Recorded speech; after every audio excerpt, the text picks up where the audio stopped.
Last month, my energy bill was only $9. We just saw an uptick in our energy bill, decided to combat that with solar panels.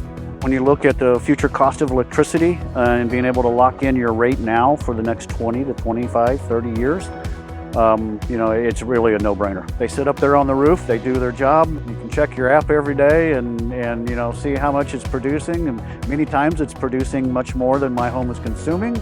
I decided to go with the RC panels, number one, for the price point. Number two, for the triple 25-year warranty that covered the performance, the parts, and the labor. Make sure that you pick a good product that has a good warranty. And make sure that you pick an installer that's been in business for at least 10 years or more.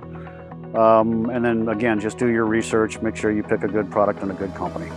If you think it's right for you, check it out and pull the trigger now, don't wait.